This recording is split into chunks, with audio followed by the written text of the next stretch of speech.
Old man doing a podcast. Real weirdos. We have English degrees. Real weirdos. We talk about movies for way too goddamn long.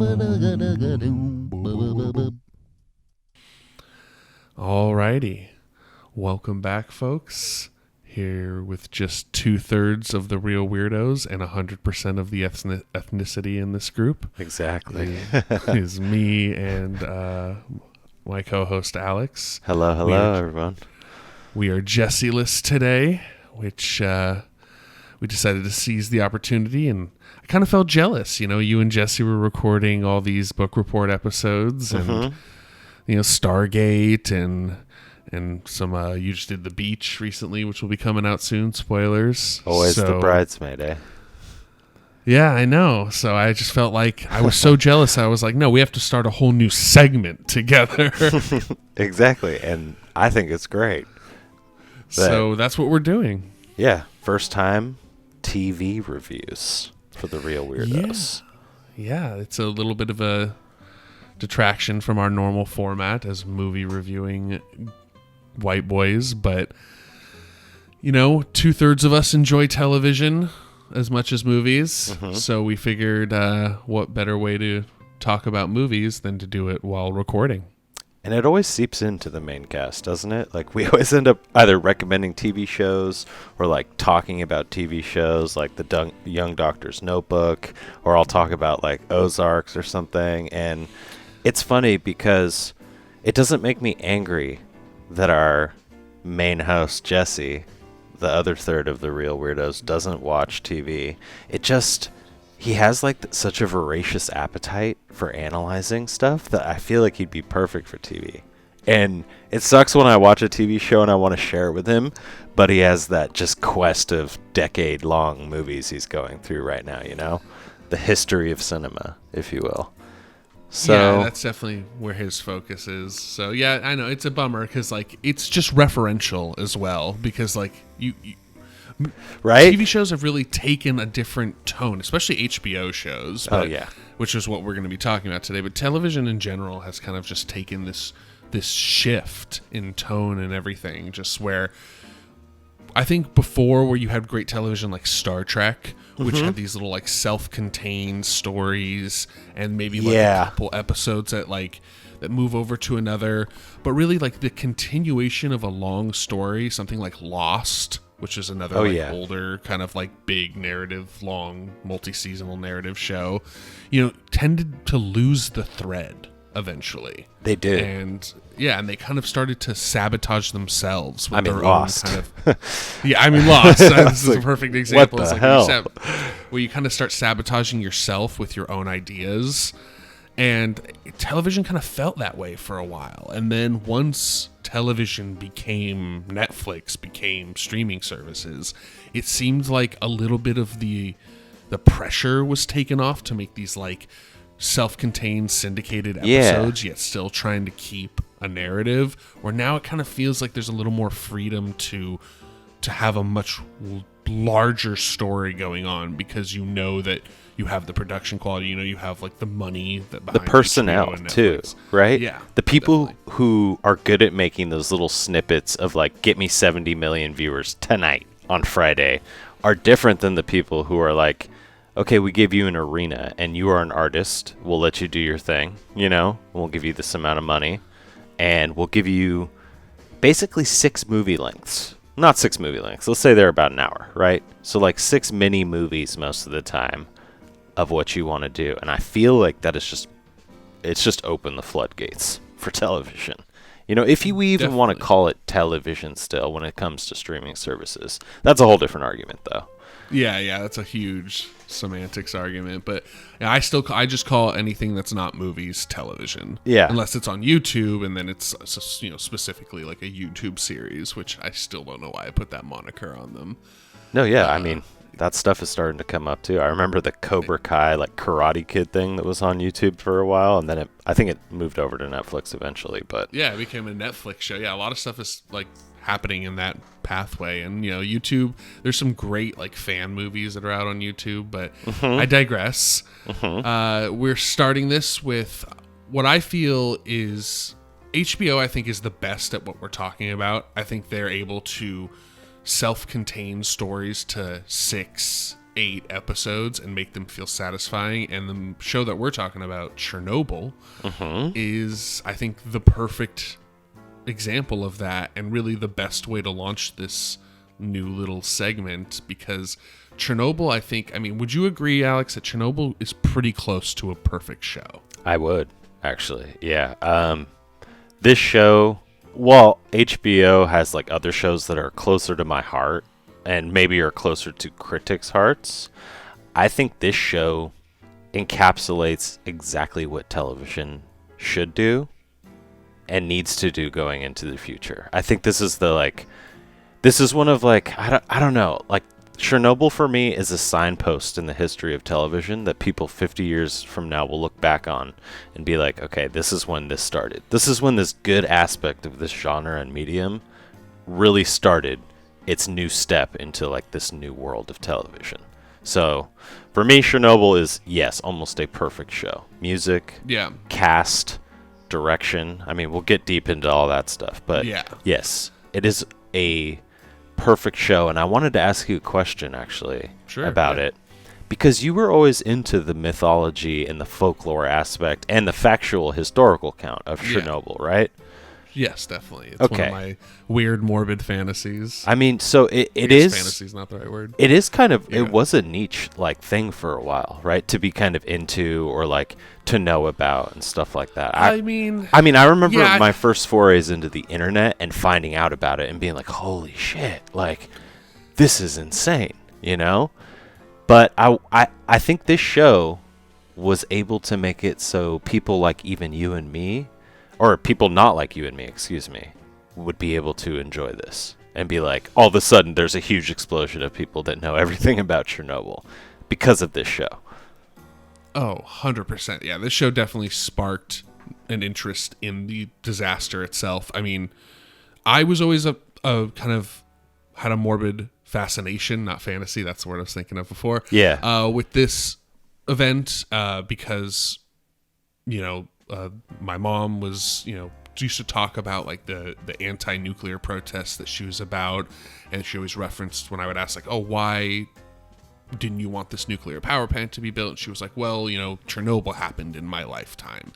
And it just kind of sparked this interest in like Chernobyl. Okay, what is that? And then I read a short story about, I think it was one of like the inspirations for the Stalker video game series. Oh, okay. About just like a ghost in Pripyat, the town outside of Chernobyl. Yeah. And that setting, that all of a sudden Pripyat became this like very like weird fascination of mine. This idea of this ghost town, this ghost city of just like high-rise apartment buildings that have nothing and nobody in them, and the whole place is just poisoned. And from there, like my little storytelling brain started to take off, and I just became interested. And then the show came around, and I think it kind of perfectly hit all of the aesthetics that, not the aesthetics because you don't really see that until later in the show. It has the Eastern Bloc chic for sure. It's just, you can kind of see like what it was before, and like how, and I really like that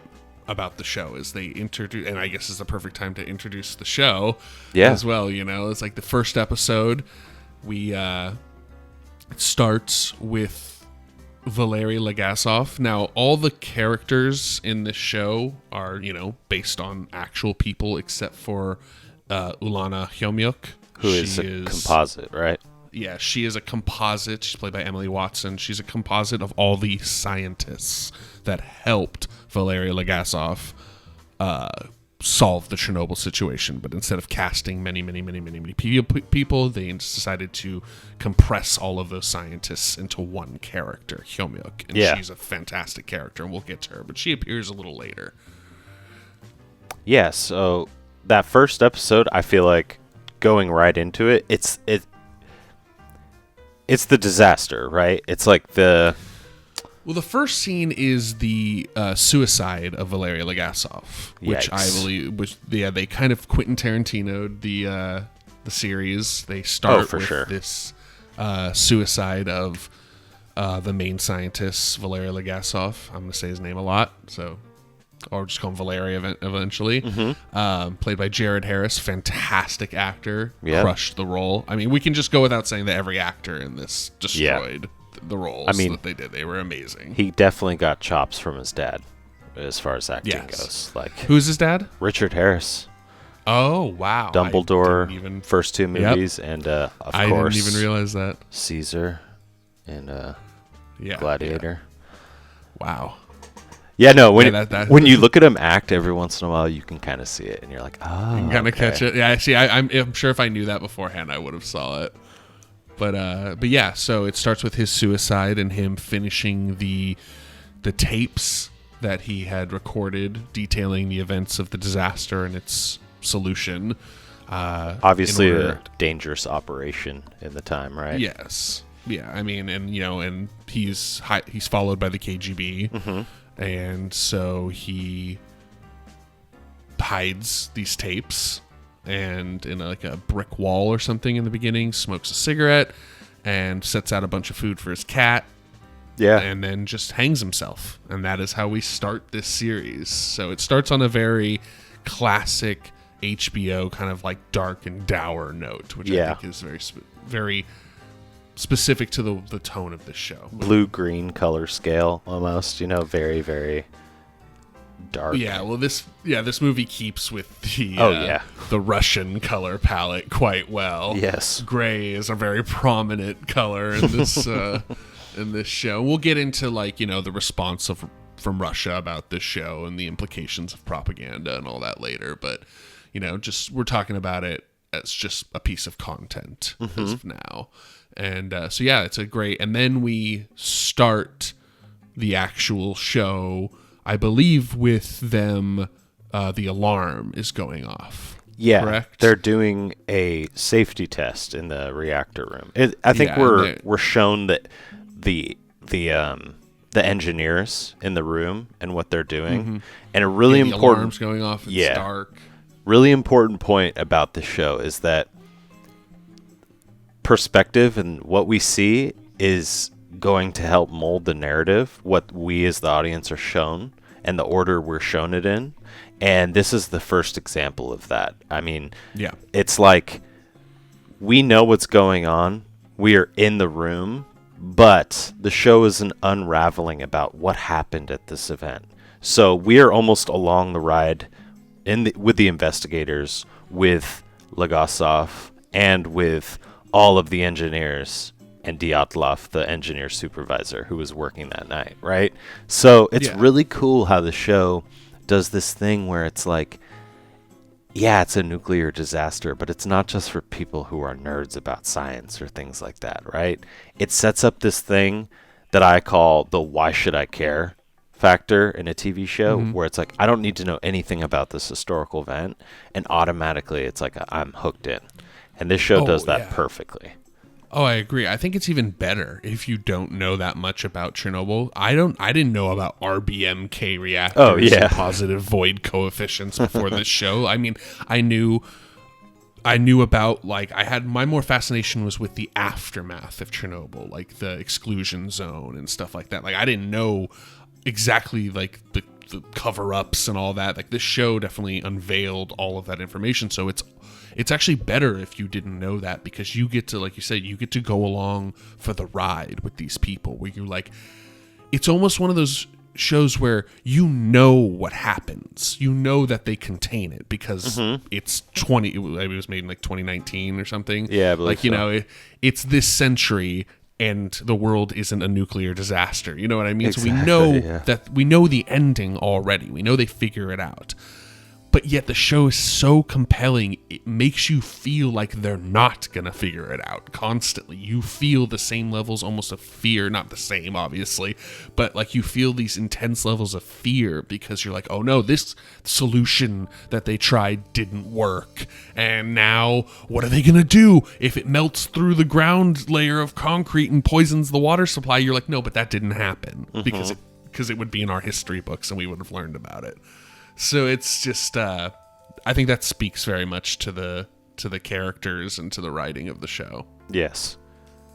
I think too that as far as like the characters go, I think the way that they set up them into almost like cliques or like sectioned them into characters that never interact with each other, that all have different perspectives of the event, made the why should I care and the reach to a diverse audience extremely effective. Like, you have the townsfolk who are like, ooh, look at this explosion that just happened, you know?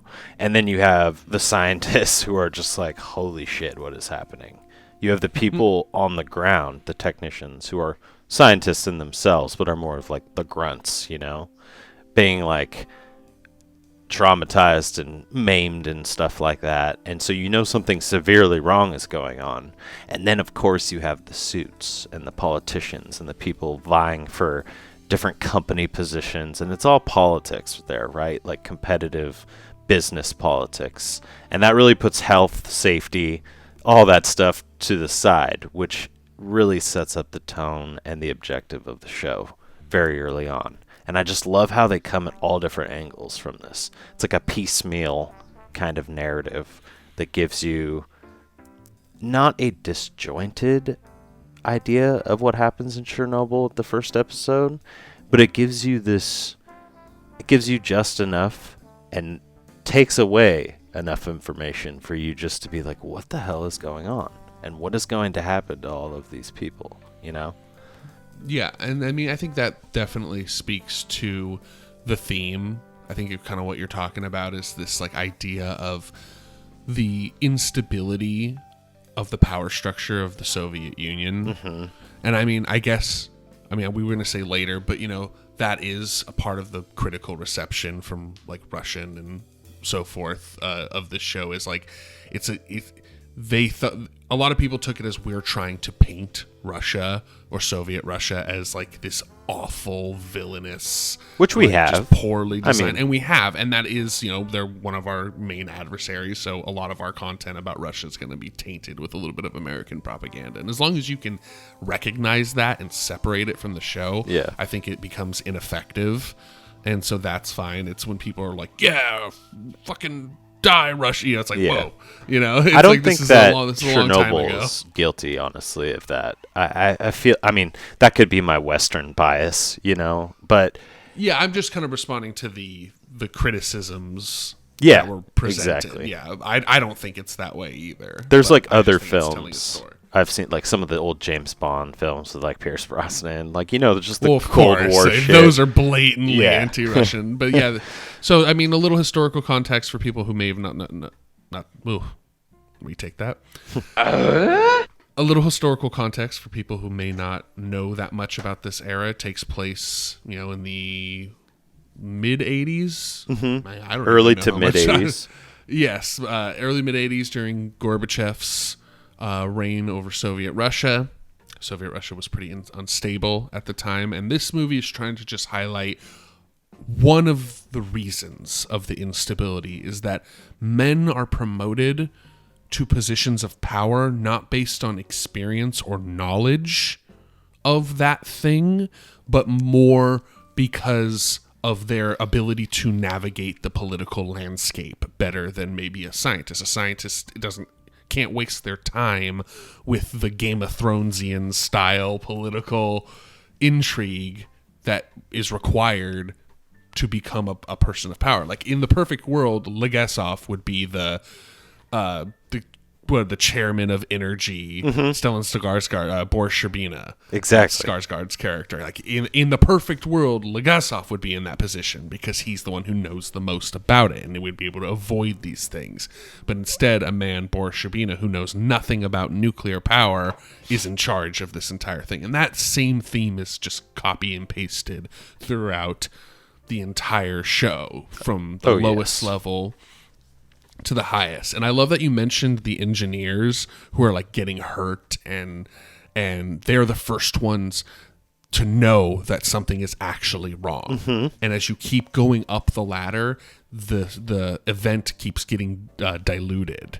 But when you keep going down the ladder, to the gruntest grunt guy is the one that's hurt the most. The first person who learns that the reactor is open and actually just spewing radioactive energy is a nobody. He's a guy, he's in a scene for 5 minutes and then he dies. Exactly. From radiation exposure. And it's like, that's such a perfect representation of what you were talking about. So I think that this is like a good point to move on to the second episode. I mean, we've already kind of touched on the second episode a little bit, right?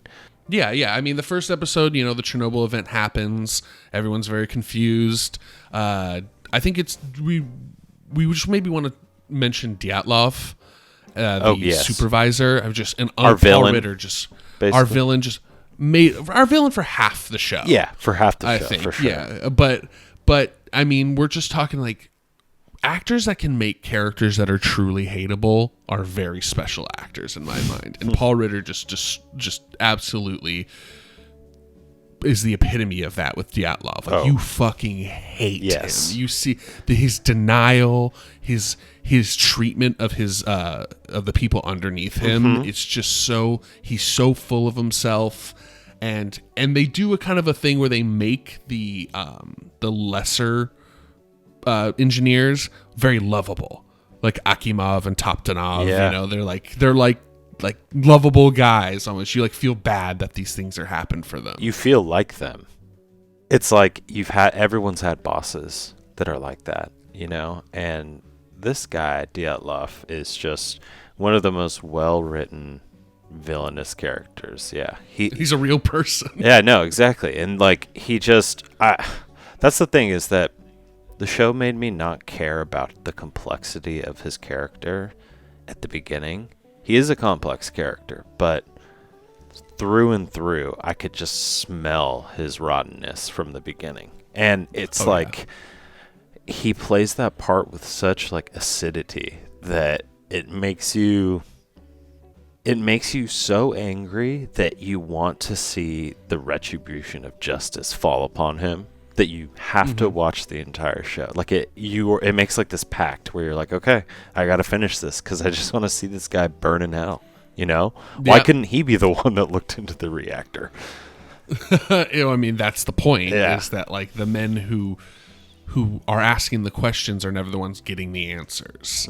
And so it's in both ways. So yeah, that's really the first episode. Reactor cracks open, the townsfolk kind of gather on this bridge to watch, because when the reactor opened, and this actually happened, to mixed accounts, air ionized with the radiation and created kind of a beam of blue light. They really embellish on it in the show. It looks like a spotlight, right? Yeah. Yeah, it looks literally like an alien. But many people reported this blue tinged beam that was like shooting out of the reactor, and people gathered on a bridge to watch it. And a lot of the stuff that happened in this show is what really happened in as far as accounts of the event. And that's really where the episode ends, is them getting peppered by radioactive ash. Yeah. And then second episode, we kind of start the solution process. Yeah, like we've trying to figure out what happened and how we can, less actually what happened and more like how do we contain the emergency now. Right. Yes. Yeah, it's a very reverse process. It's instead of like what happened, fix, it's more like fix now, figure out what happened later. Exactly. And that during the process of fixing it is where like the troubles and the pieces don't start adding up.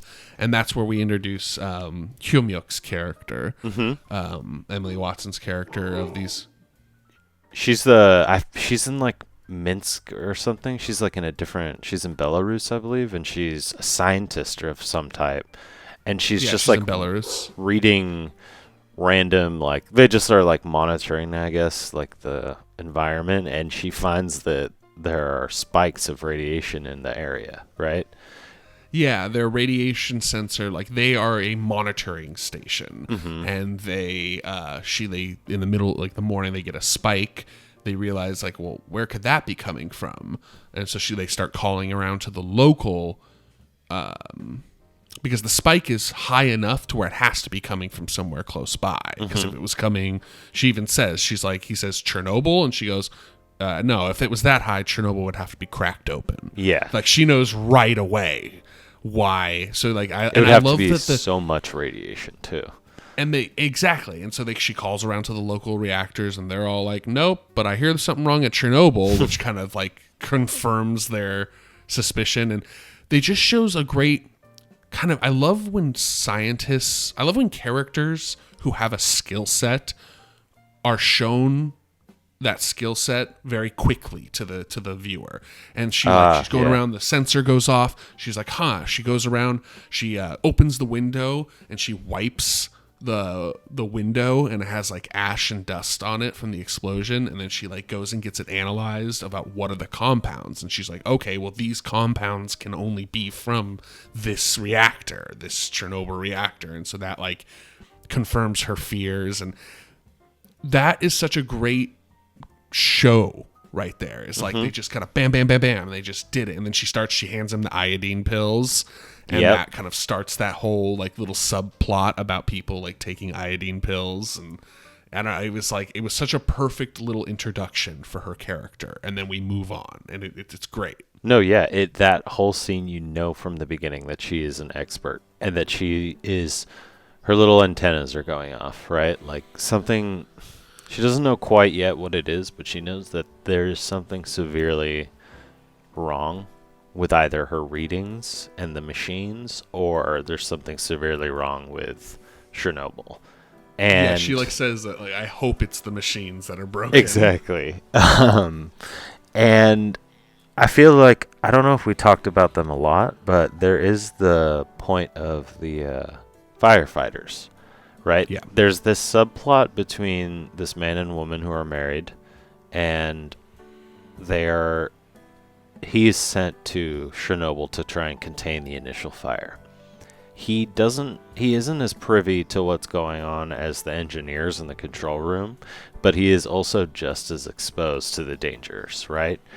So at this point, I believe, is when he is sent to the hospital, and his wife, Lyudmila, or Ignatenko is their last name. Yeah. She finds out that he's been sent to Moscow, so he tries to, figure out how she can get there to see how he's doing, because he's being sent to Moscow to be treated. Yes. And I think this episode is one of my favorite episodes because it's the first time we see the real higher powers of the Soviet Union together. We see Gorbachev, we see Sherbina, and we see Legasov. And they're at like this council meeting, And this is where you start to see the friction between the state and the scientist. The nerdy scientist who's just, trying to relay facts and is so flabbergasted when the political people are just trying to be like, this isn't a big deal. We'll get over it. It's fine. And that's the core of the show, in my opinion. Yeah. No, you're 100% right. Yeah, the ability for them to show this disconnect between experts and politicians, and the word flabbergasted was great because that's such a specific scene to me, because it highlights how well this show demonstrates fear. Yeah. Because this was an event that could have ended, I mean, a good portion of Europe. Two-thirds it could have made a large portion of the world, maybe. Yeah. Like, there's a large portion of Europe could have been absolutely uninhabitable, and that's the best case scenario for if it wasn't taken as seriously as it was by these scientists. And it demonstrates that in that scene where, at this point, only Hyumyuk is really aware of like the potential horrific consequences of what's going on. Legasov believes that there is a nuclear event, and so he's sitting in that kind of well decorated, hallway waiting, and he's handed the kind of the prompt, his piece of paper that tells him kind of what happened, what are the detections, what are the readings, and what are they going to do about it. And he sees this specific, what is it, like, it's that there's like boron and sand in boron and sand is how they are trying to fix the problem. What is he like sees something in the piece of paper that like is indicative. It's like there's a particular element, it's one of like the uranium compounds that they find in like it's some specific compound that's in the air that could only be in the air if the core was cracked open. Yeah, it's like a leftover reactive element that happens when you have like a nuclear event. Either way, whatever this element X is, yeah, you're right. I know. Yeah, it's just you're right. I get a little lost in the details, but yeah, he kind of, you can see that fear setting on his face as he's reading through the paperwork. It's like, oh, this is much, much worse than I thought, and that transfers over to that boardroom meeting, because you can see he's like trying to address the heads of state that are notorious for just getting rid of people that say shit that's wrong, or just or who are overblowing an event that could look bad to the Soviet Union. Like the KGB just gets rid of people, and so he's mixing that level of fear with his need to tell people like, no, this is bad. Yeah, it's great. It's like the classic example of, do you want to be the guy that tells someone that there's spinach in their teeth or a booger in their nose, but fear that they might just snap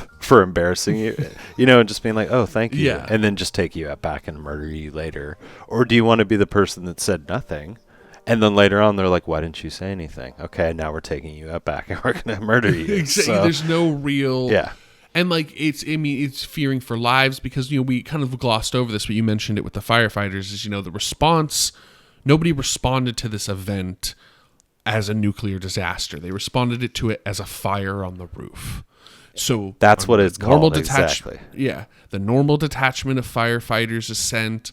No scrub teams. They only use the dosimeters, which are the things that detect radiation. They only use the dosimeters that they have on hand, which can only go up to 3.6 Roentgen, which is the Russian measurement of radiation at the time. I have no idea what is in reference to. Could I but that's stop on the go ahead. Dosimeter? That is, I just want to say that becomes a character in itself in the show. It's kind of like the sound a prop, of a dosimeter, right? Like, and it's this marker of, it's this beautiful little tool that measures not only the radiation, obviously in the real world, but for a more metaphorical view of it, the dosimeter is a symbol of a measurement of everything in the show, of negligence, severity of an emergency, and just the absolute disregard for like safety. And then it even measures the political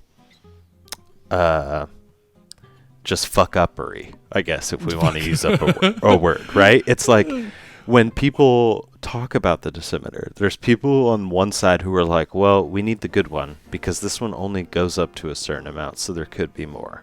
And then you have some people, I think the most classic line comes from Dyatlov when he's reading the dosimeter, and someone tells him what it is. It's the maximum rating that dosimeter can go. And he goes, not great, not terrible.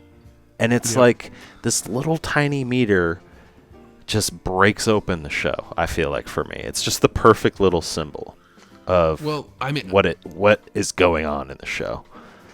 Yeah, I mean, I couldn't agree more. I would say that, I would say the dosimeter eventually becomes the monster. If you could take this as a monster movie, the sound of the dosimeter, that crackling noise, of the clicking, is the beast of Chernobyl, because anytime it goes off, it's almost like this great monster is in the room, and you can't see it, you can't taste it, you can kind of taste it, because they say, the firefighters are saying, do you taste metal on the air? And they're like, I mean, you can almost feel that event happening. Like, they ask, can you taste metal? If you ever taste metal, by the way, listeners, and you're by a fire, just get the fuck out. Like, just leave. That is like, not a you good ever taste reaction. metal in general? Yeah.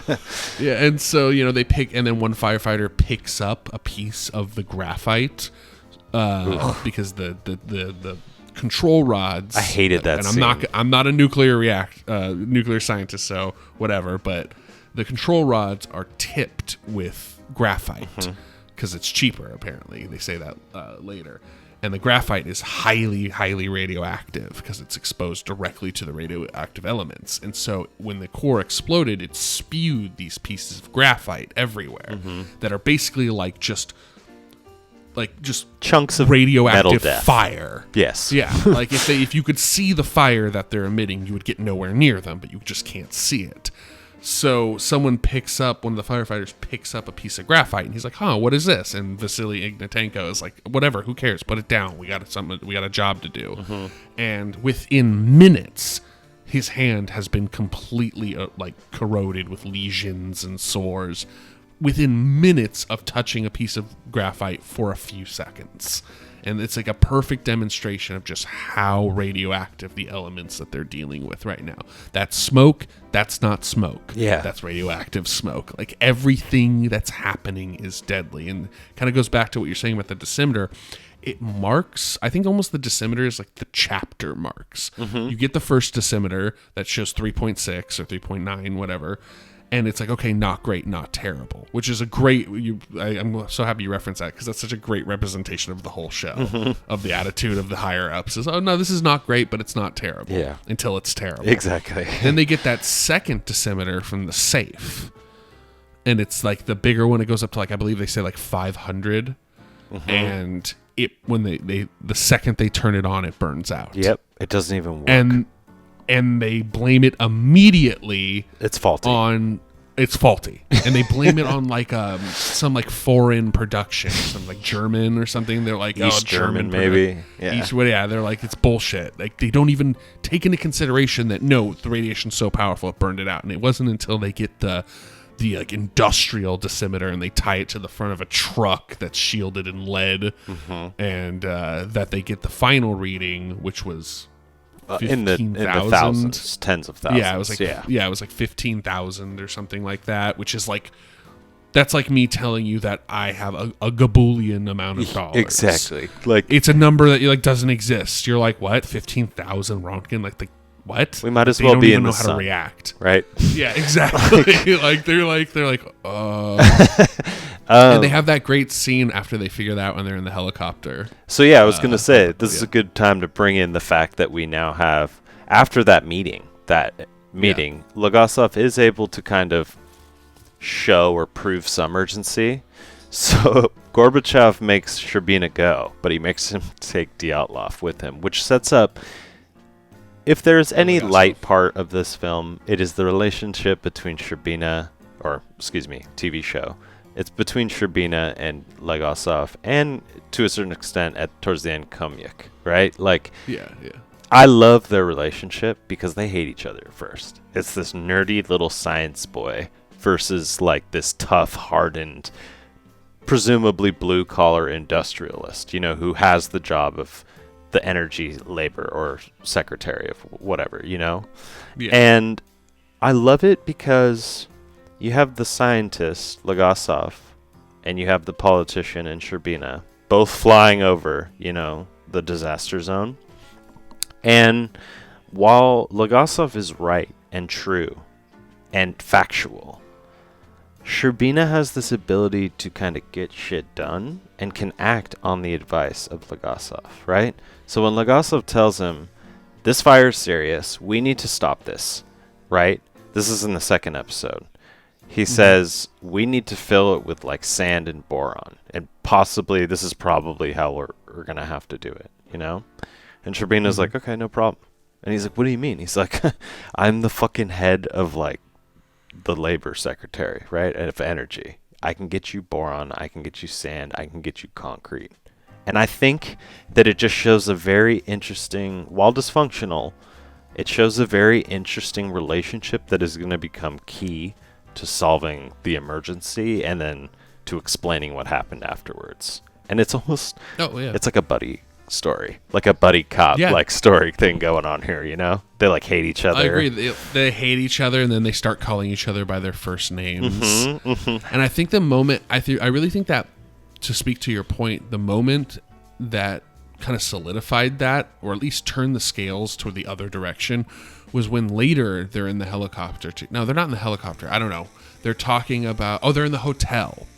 And they're talking about, and Valeri's kind of going on a rant. He's like, there's going to be cancer, and there's going to be just like animals are going to have to be killed. Like there's so much that's going to need to be in the air. The ground is going to need to be turned up. And Sherbina asks, okay, well, what about us? We've been very close to this.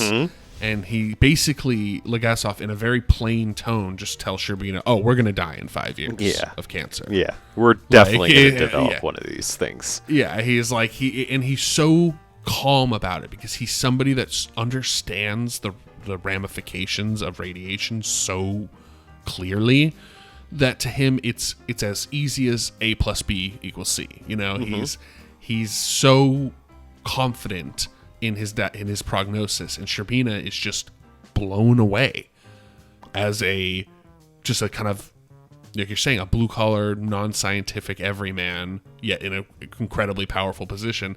He's like, I'm gonna die in 5 years. He is, which I think respectable. Yeah, I like Sherbina, and that moment, his reaction, he became more of a respectable character to me. I think it just grounded it. Yeah, it grounded the whole situation for him. And so it's like, I'm going to die. Well, we might as well get this done. Yeah, and the thing about Sherbina is that what he lacks in scientific knowledge, he makes up for with an immense political savvy and navigation, right? And you see that he's like kind of, we might not see him at his peak or his prime. He's kind of probably past that, but it's like you can see now why Sherbina was able to fall into the position that he was in, right? Yeah. He's like, Legasov, like, I believe you now. I think that this is a huge emergency. He's like, but there is a way to go about this, that scientists sometimes just lack the know-how of. Like, he's like, you can't just spew all these facts and this information at people where it's just going to fall on deaf ears, He gives Legasov the tool to be like, he's like, you can use me in a way where we can make this matter for the Soviet Union, for the world, for everyone, and we can do it in a way that will keep us safe from our own government. So no, absolutely. I love Sherbina. He probably is my favorite character in the show. It's Stellan Skarsgård. I know, right? On, yeah. I mean, it's going to be the best character, but the best actor in the show. He was great. Yeah, no, and I think this kind of transfers into what were the true A plot and B plot of the show that develops. I think I'd say we're on about episode 3. This is a 5-episode series, by the way, so they wrap it up really quick. So we're on about episode 3 here, and it kind of develops these two subplots. You have the containment with Sherbina and Legasov, and then you have Hyomyuk and the investigation. Exactly. The investigation begins because basically Legasov, Sherbina, and Hyomyuk come together, and they're like, okay, the KGB now they're the group. Yep. Like it's now no longer Legasov and Hyomyuk versus Sherbina. Now they're the team that needs to figure this out, and it's them against the KGB. And so the KGB has them followed, and spies being sent after them constantly, and so there's this kind of secret meeting in one of the abandoned apartments in Pripyat, and Legasov basically tells Hyomyuk, which is, again, the representation of all these scientists, figure this out. Whatever happened, we need to know, is it going to happen again? They just kind of basically need to do the scientific method. And so Hyomyuk leaves for Moscow, in which she interviews, and this is a rough series of scenes. She interviews all of the engineers who are currently dying of radiation poisoning. She's trying in Moscow hospital. It's a great way they set up urgency because she's trying to get firsthand accounts from people who have a very limited time frame to live, and who have a very limited time frame of consciousness and being able to actually elucidate what happened, because their brains are literally, their bodies are just rotting from radiation. And it's a cool dynamic that the show sets up, where that meeting that you're talking about, it's like immediately like, okay, now we have an objective with the show. The disasters happen. You can't make a 5-series TV show about just the disaster, and that's the beauty of Chernobyl as a TV show. I feel like at this moment in time, it tells the audience this is now the new mission. And you have Legasov and Sherbina moving forward in time, like, okay, we need to contain the disasters that are coming, which we'll talk about in a second with the miners. And then you have Kamyuk being like, okay, I will go back in time, right? And try and figure out what happened. And both directions, there is a severe sense of emergency. And I love it. Yeah. Because one is like, obviously, we got to contain this nuclear disaster. And the other one is like, I need to figure out what happened play by play in the past, like 2 days ago. And I have a very short time limit to do it because the people who are involved are dying. Yeah, and it really demonstrates, I think this was also kind of an homage to the bravery of the people who lost their lives in this, because these men, Akimov, Toptanov, Vasily Ignatenko, they're all dying. They're simple men and they're dying. And yet they still have the consciousness of mind. I don't think Ignatenko was able to be interviewed, actually, I believe, because he died right before. But they all have the consciousness of mind to tell the truth. Mm-hmm. And to be honest and forthright, because they know it's what needs to happen.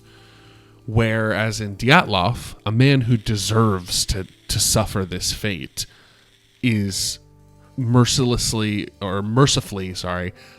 spared because he didn't expose himself that much. So while Dyatlov still goes to the hospital for minor radiation sickness, and looks pretty shitty at one point, he rebounds. But he's the only one who won't speak. Yep. Because he knows he has something to still try to strive to live for. He knows if he sticks to his story, whatever bullshit it is, he'll be able to maybe get out of this. Yeah, we see him after his little episode at the beginning where he gets sick, like everyone, and gets sent to the hospital. The first thing we see is Kamyuk comes in to interview him, and he's smoking his cigarette, just so casually, looking out the window, having a nice little day. Just tells her to fuck off. And it's funny because you're like, wait, how's this guy still alive? How can he still be so nonchalant about everything? And how can he still be like sticking to his guns as far as like, no, I'm not going to tell you what happened, right? And he really becomes not only then a symbol of the shittiness of the way the plant was run, he just becomes a symbol of like, no, I'm going to defend the Soviet Union until it goes down in flames. Like, but the cool part about the show is that it sets up the twist then with him, right? Yeah. Where Kamyuk starts to find out that something bigger is going on here than just the engineers fucking up at Chernobyl. And something bigger is going on than just a government cover-up of an emergency. You start to get the inkling of, could have this been prevented? But I don't want to spoil that before we get to the episode. Yeah. But she starts to realize that this, exactly what you're saying, that this wasn't just a simple accident, that it was a consequence of many, many, many, many factors going wrong. And of the operative methods and the MO of the Soviet Union, right? That's where the criticism of the Soviet Union starts to really come in. Yeah, because it's like, yeah, exactly. So we'll get there. So yeah, basically it's almost perfect as far as the timing of the show when we have this meeting between the three main characters, because it's almost exactly in the middle of the series. Mm-hmm. So it's and then we have the kind of sub-C plot, if you could call it that, with Lyudmila Ignatenko, and she's pregnant. This is where it ends, right? To see, about here, she's been desperately trying to see Vasily and talk with him, and she constantly is breaking protocols of the hospital. She makes it in to see him. she makes it in to see him. She's able to worm her way in. She's able to get inside the room, and they tell him, okay, well, just don't touch him. And she touches him. Like, she does everything wrong. And because they wanted to demonstrate kind of what happens when this radiation is not just self-contained to the person themselves becomes radioactive. All of these nurses who treated these firefighters are exposed in some way exposed, and maybe develop cancer and die later. Like, it ripples. The ripple effect is not just contained to the engineers. It's the firefighters, then the nurses, then the family members. Then it extends like a plague outwards. They show the scene where they're piling up the firefighters' clothes because they strip all the clothes off them. Yeah, because the clothes are radioactive. Those clothes are still there. They're still there in that hospital in Pripyat, piled up to this day, and they're still mildly radioactive. I loved that scene, and I've seen that photo several times of the pile of clothes and everything, and I love how the show, I mean, this is going back a few episodes, I believe, but like when the hospital started to get the flood, of people coming in because of the disaster, they show like the nurses just throwing in piles of clothes and things like that, and that's a really cool like little signpost into real history there. It's almost showing like every pile of clothes is almost like a life lost. It's this very powerful, impactful moment. So I say it ends because this is like going towards the end of the third episode. It's when at least Vasily's story ends, and we see him being put into the casket made out of zinc, lowered into the ground, and then just like so coldly, just concrete poured over them. And like, that it has to be done, but at the same time, I felt such an injustice towards Lyudmila. Like I felt like she had endured so much already, and to watch like the love of her life being like just such a cold metal casket and concrete being poured over, it just shows you the I don't know, just the ramifications of a nuclear disaster and how tragic it can be on so many different levels, especially when the state that's behind you isn't being 100% forthcoming about how to fix it. You just feel so small. Like I don't know, that scene just made me feel like so small compared to the might and the power of the Soviet Union. Like, who do you even tell your tragedy to? No one cares. Well, it's almost like it's so metaphorical. Yeah. But it's in the sense of they're burying the problem. They're burying the evidence. Yeah, that's these true men, too. These firefighters who are clear representations of the first response to this event and what could have been done. I mean, there's no denying with these firefighters' death that like, oh, well, it got radioactive later. Yeah. Or it wasn't radioactive right. It wasn't that bad right away.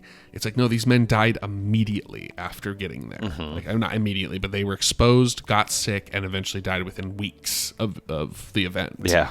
And, they're almost burying their crimes in the ground. And and you're totally right. It's this unceremonious, heartless, cold burial for heroes, for firefighters. Yeah. And that might be my American, thing coming in there. Where we kind of idolize firefighters, but I mean, I don't know how Russian did at that time. First responders in most scenarios and levels are, let me take that back.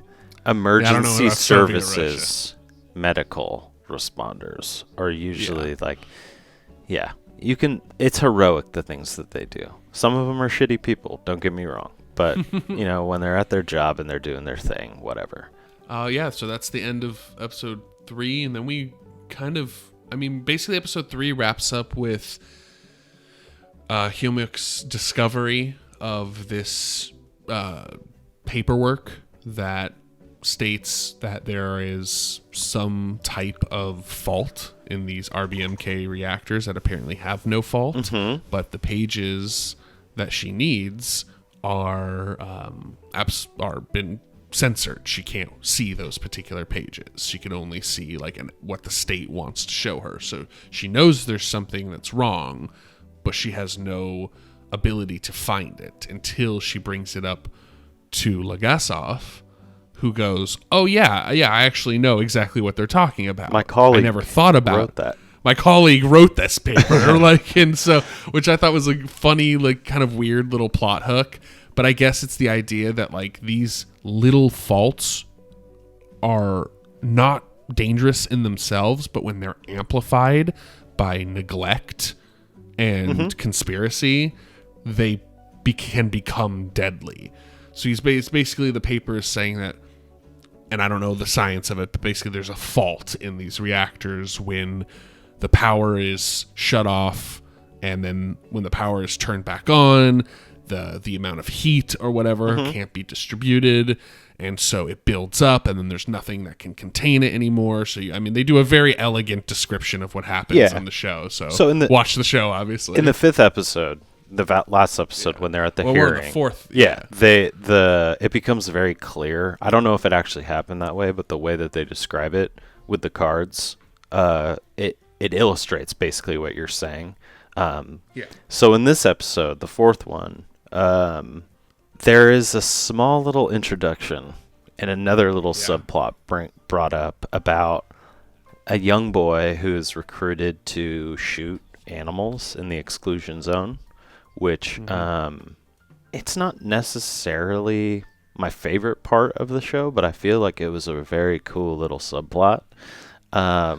Basically what happens is you got to go kill animals. It definitely had a different tone. Yeah, right? For a second I was like, I don't really know if I understand what's going on here. But I thought then that I was like, this is a cool way of showing how there was a lot of cleanup to do. There was a lot of just we're fucked, this happened, and even at a more tertiary level of people who weren't involved at all with the explosion. They're now not murdering, but killing cats and dogs and household pets within a certain mile radius, It just really added to the darkness of the show, if you will. Yeah, I think it kind of speaks more. I think you're talking more about that ripple effect that we were talking about. It extends out so far. A kid who wasn't even close to the disaster. I think he was a volunteer.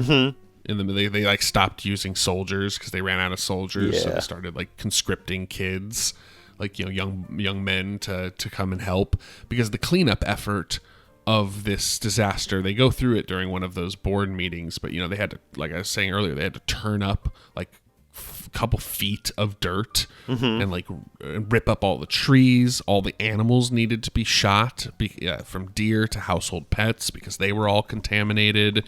It was just, you had to pretty much just salt the earth. And so this young boy comes to this already group of hardened soldiers, and he, like you're saying, it's an interesting subplot, because he starts out very naive and very scared, but by the time we meet him again, down the road, he's smoking and he's haggard and he's got bags under his eyes. He's just as hardened, and the ripple is deeper than even radiation poisoning. Yeah, it's psychological effects. This type of disaster destroys so much beyond just radiation and poison. It destroys people's psyches and the way they can handle themselves. It's just it's very mortifying, to be honest. Yeah, no, it takes kind of a dark turn, but I feel then this is where what you were talking about before, where Kamyuk has started to undercover this event, or this evidence that is then corroborated by Legasov.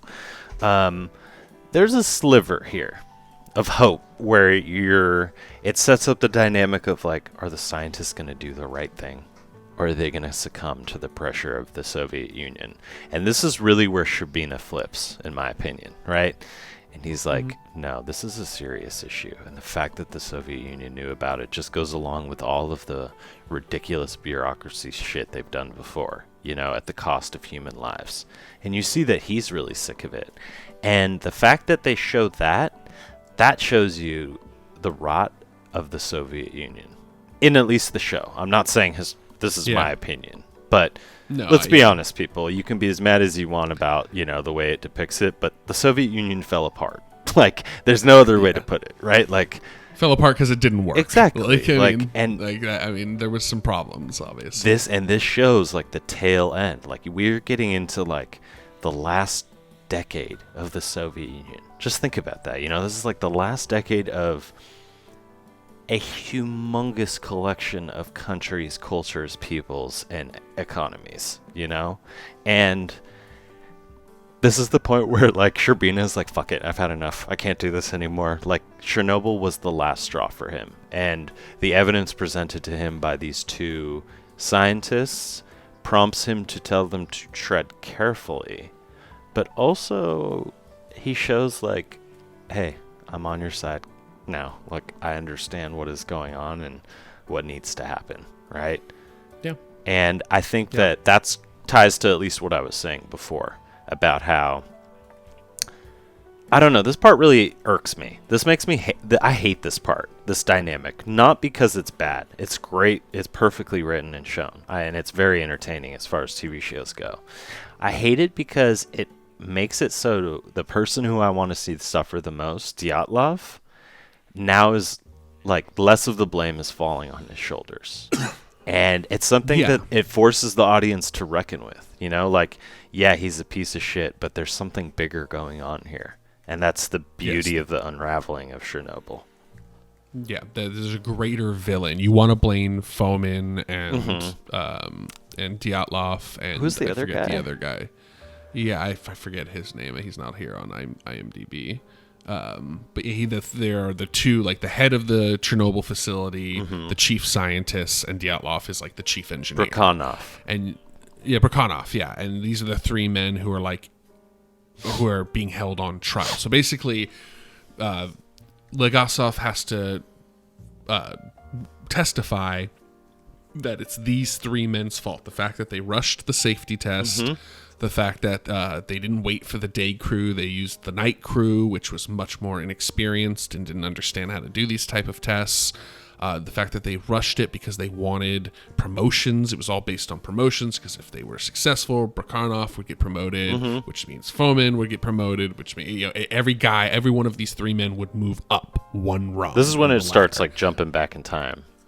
Exactly. Yeah. So you're seeing like these men want to just move up one rung, and to do that, they sacrificed thousands of lives, potentially millions of lives, really.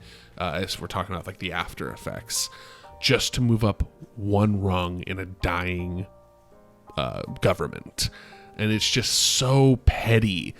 But so this trial, Legasov testifies the way they want him to, the KGB, and in doing so, they're going to reward him by promoting him. Again, it's all about promotions.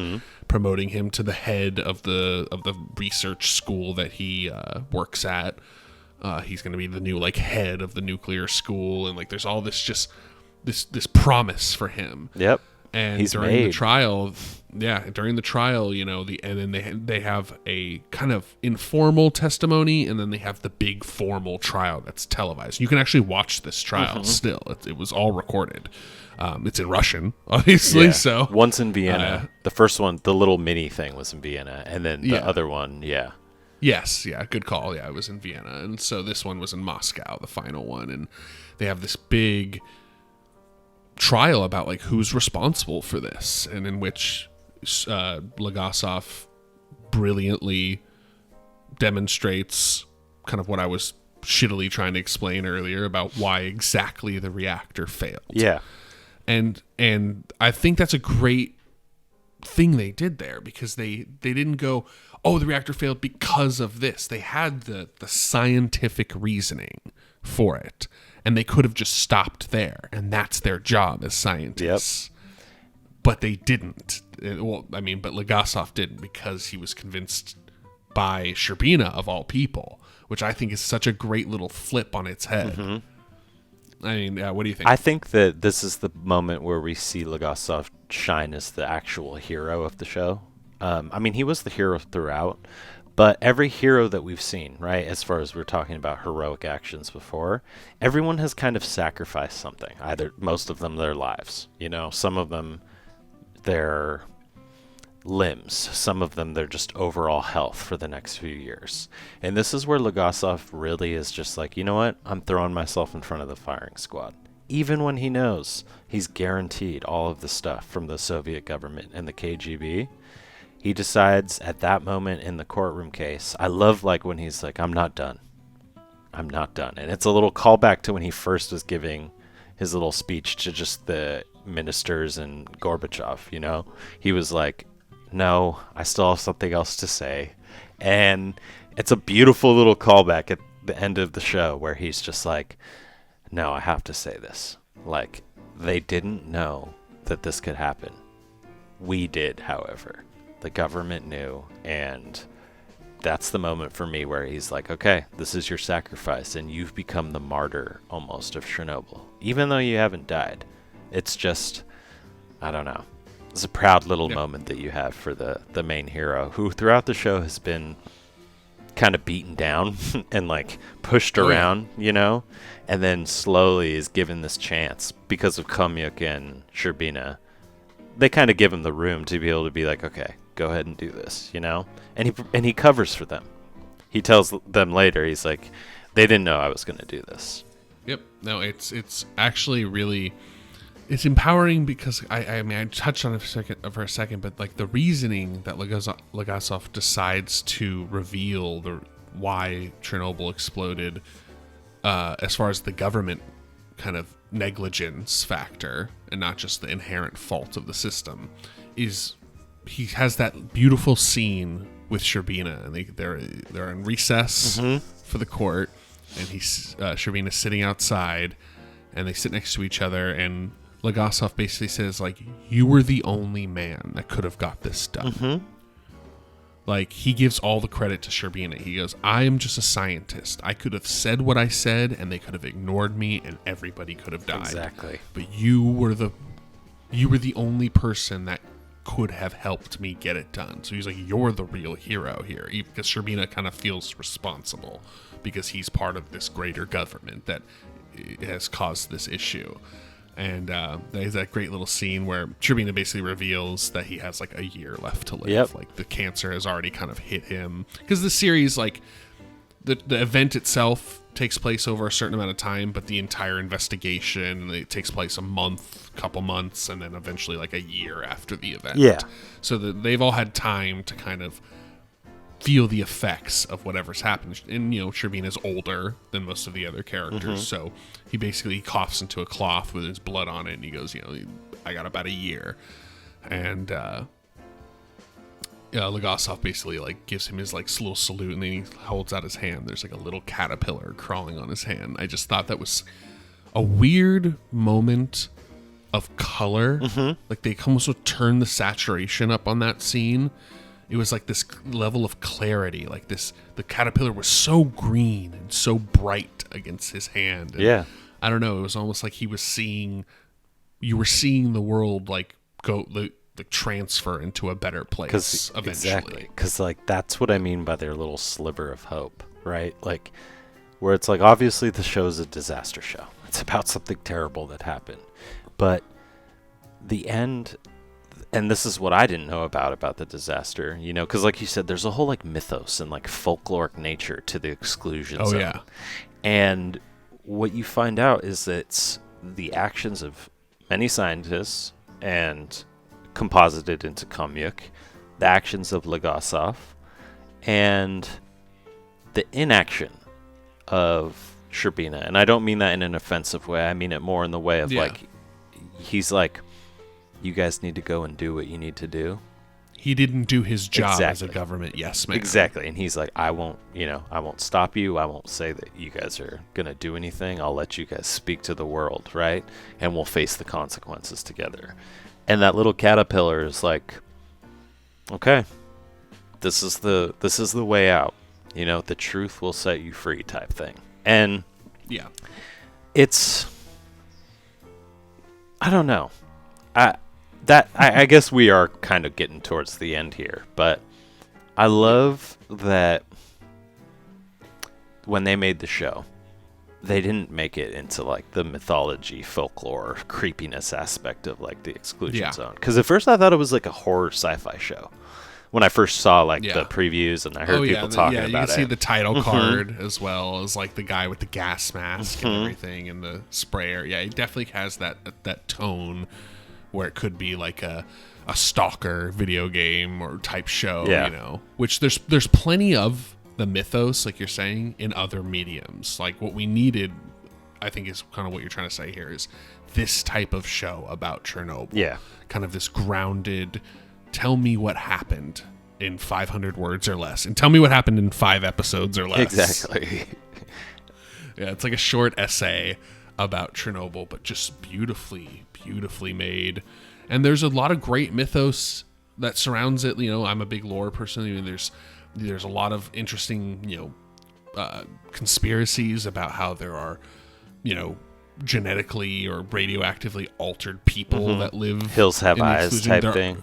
Yeah, there are actual living people that have moved back to the exclusion zone, and they have their own name in Russian. I forget what it is. And they have little communities that they've set up there because they're trying to like because this used to be their home, because Russia promised these people that they would be able to come back to their home, and they've never been able to return. And a lot of these people were displaced for years. And so some of them came back. So there was a whole kind of thing where like Russia was trying to kick people out of the exclusion zone again, and that was a whole piece. I mean, the event itself, like the reactor to this day, is still incredibly radioactive.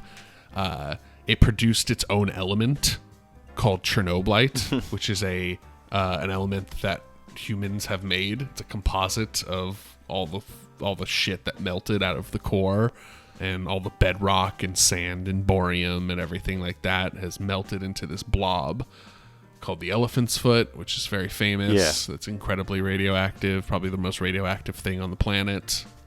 So there's an incredible amount of physics breaking and strange stuff to interest the mind as far as this disaster. But it's almost like the show showed that the actual story itself is just as, if not more, interesting. Yeah, it's just as compelling, right? And it's this is where I wanted to bring up the difference between television now and film, cinema, where there's so many things to tease out of the story and so much breadth and depth to television now that isn't just, you know, just like fucking commercials and just blasting your senses with whatever will make the most money and get the most viewers.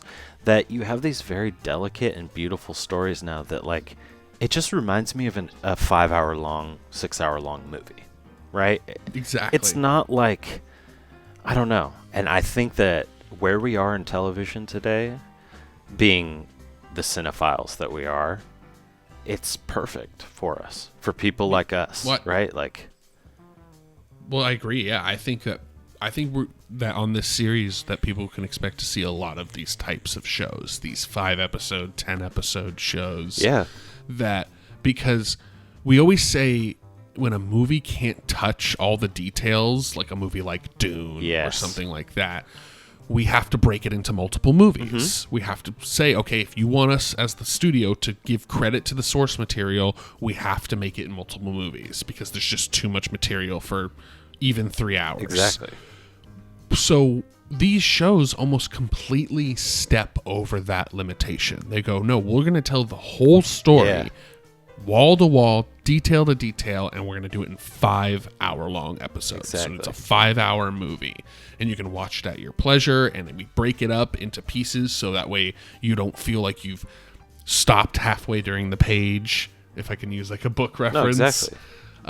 You know, it just does its job perfectly, and I think I agree, Alex. I think these are the types of shows that are not made for, but attract a lot of people who enjoy film. Yeah.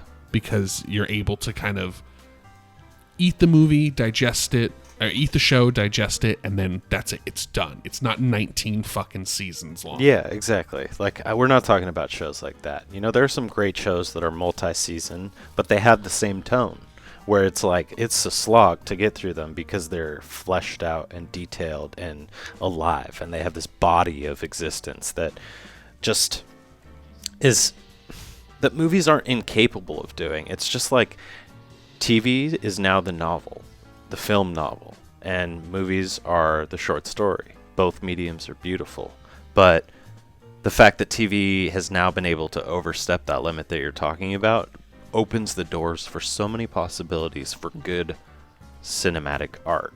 Now, I will say, TV lacks a little in the cinematography aspect because it's hard to do that in a show where you're just like, I need you to just tell me the story. You know, I can't deal with all of the like cool film techniques that I would like to in a show. I think my favorite part about TV and where it makes up for and is superior to film is the acting. Whereas you can have an actor like Jared Harris, Emily Watson, or Skarsgård have 5 hours long worth of like just craft, like mastercraft acting, you know, where it's like in film sometimes I feel like, you have roles and things like that where you're like, whoa, this actor was able to do so much. But if I'm an actor, I'm looking to TV shows nowadays where it's like where I want to really show my chops, you know, like, and that's the most beautiful part about it. It's totally switched. Like, it's totally switched now. Like doing these like short form television shows are almost as alluring as doing movies, depending on who you talk to. Yeah, exactly. Where it's like, I don't know, I'm to hate to bring up another show now, but I'm rewatching Peaky Blinders, and there are some guest appearances in it where I'm used to actors that are in movies that I love. So Cillian Murphy is obviously the main character, but Tom Hardy is in the show. And there are extended periods of acting that I've seen from Tom Hardy that I've not been able to catch in movies. And I'm like, this just looks so fun. It looks like you're having so much fun, and it's so captivating that I feel like, I don't know, I go to TV shows nowadays for watching people act in these long and extended roles where they can really build and sink into a character, you know? Yeah, they can wear that character's skin and breathe in it. Yeah, there's another Tom Hardy movie. Actually, we keep saying movies. Tom Hardy show that I wanted to recommend for this segment. So we'll talk about it off mic. But perfect. But yeah, no, I think we've definitely talked about Chernobyl. Yes. It's a fantastic show. 5 episodes on HBO. Obviously, if you're listening to this, you've probably watched it. But watch it again. Exactly. But yeah, fantastic show. Near perfect acting, sound, score. I mean, there's a lot of things we've missed. You know, the minors we didn't talk about. So I apologize if we missed things. But you can be assured that they're all appreciated. Exactly. Thank you, everyone, for listening. Yep, I appreciate everyone coming by and checking out our new segment. And this is Reel Weirdos, signing off. Have a good one. Bye-bye. Now our podcast is done, and we have to run. We know it is sad, but we had so much fun. Don't be bereft, Jesse, Alex, and Jeff. We'll be back real soon. The Reel Weirdos. We talk about movies for way too goddamn long. Bo bo bo bo bo bo bo bo bo bo bo bo bo bo bo.